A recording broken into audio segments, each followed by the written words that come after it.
ನಮ್ಮ ರಾಷ್ಟ್ರ ಧ್ವನಿ ನ್ಯೂಸ್ಗೆ ಸ್ವಾಗತ. ವಿಶ್ವ ಹಿಂದೂ ಪರಿಷತ್ ನೇತೃತ್ವದಲ್ಲಿ ಗೋ ಸಮ್ಮಾನ ಅಭಿಯಾನದ ಅಂಗವಾಗಿ ಇಂದು ದಾಂಡೇಲಿಯಲ್ಲಿ ಗೋವಂಶ ರಕ್ಷಣೆಗೆ ಹಾಗೂ ಗೋವುಗಳಿಗೆ ಸಾಂವಿಧಾನಿಕ ಸ್ಥಾನಮಾನ ಒದಗಿಸುವಂತೆ ಆಗ್ರಹಿಸಿ ಮನವಿ ಸಲ್ಲಿಸಲಾಯಿತು. ರಾಷ್ಟ್ರೀಯ ಮಟ್ಟದ ಕರೆಯ ಮೇರೆಗೆ ನಡೆದ ಈ ಅಭಿಯಾನದಲ್ಲಿ ಸ್ಥಳೀಯ ಗೋಭಕ್ತರು, ಸಂತ ಸಮಾಜದ ಪ್ರತಿನಿಧಿಗಳು ಹಾಗೂ ಜಾಗೃತ ನಾಗರಿಕರು ಭಾಗವಹಿಸಿದ್ರು. ಮಧ್ಯಾಹ್ನ 12 ಗಂಟೆಗೆ ದಾಂಡೇಲಿ ತಹಶೀಲ್ದಾರ್ ಅವರ ಮುಖಾಂತರ ಭಾರತದ ರಾಷ್ಟ್ರಪತಿಗಳು, ಪ್ರಧಾನಮಂತ್ರಿಗಳು, ಕರ್ನಾಟಕ ರಾಜ್ಯಪಾಲರು ಹಾಗೂ ಮುಖ್ಯಮಂತ್ರಿಗಳಿಗೆ ಮನವಿ ಪತ್ರ ರವಾನಿಸಲಾಯಿತು.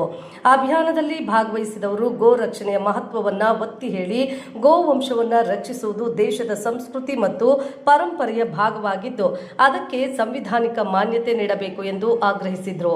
ದೇಶದಾದ್ಯಂತ ಸಂತರು, ಗೋ ಸೇವಕರು ಹಾಗೂ ಹಿಂದೂ ಬಂಧುಗಳು ಇದೇ ಅಭಿಯಾನದಲ್ಲಿ ಭಾಗವಹಿಸಿ ರಾಷ್ಟ್ರಮಟ್ಟದಲ್ಲಿ ಮನವಿ ಸಲ್ಲಿಸಿರುವುದಾಗಿ ಸಂಘಟಕರು ತಿಳಿಸಿದರು. ಈ ಕಾರ್ಯಕ್ರಮದಲ್ಲಿ ವಿಶ್ವ ಹಿಂದೂ ಪರಿಷತ್ ಅಧ್ಯಕ್ಷರಾದ ಶ್ರೀನಾಥ್ ಪಸಲಕರು, ಶ್ರೀ ವಾಸುದೇವ ಪ್ರಭು ಜಿ, ಶ್ರೀ ರಘುನಾಥ್ ರಂಧಾಡ್ ಜಿ, ಲಿಂಗಯ್ಯ ಪೂಜಾರ, ಪ್ರಶಾಂತ್ ನಾಯಕ್, ಮಲ್ಲಿಕಾರ್ಜುನ, ಜ್ಯೋತಿಬಾ ಹಾಗೂ ಬಜರಂಗ ದಳ ಕಾರ್ಯಕರ್ತರು, ಪ್ರಸನ್ನ ಆಂಜನೇಯ ಯುವಕರು ಮತ್ತು ಹಿರಿಯರು ಭಾಗವಹಿಸಿದ್ರು. ಈ ಸಂದರ್ಭದಲ್ಲಿ ಅಭಿಯಾನದಲ್ಲಿ ಪಾಲ್ಗೊಂಡ ಎಲ್ಲ ಗೋಭಕ್ತರಿಗೆ ಸಂಘಟಕರು ಧನ್ಯವಾದಗಳನ್ನು ಸಲ್ಲಿಸಿದರು.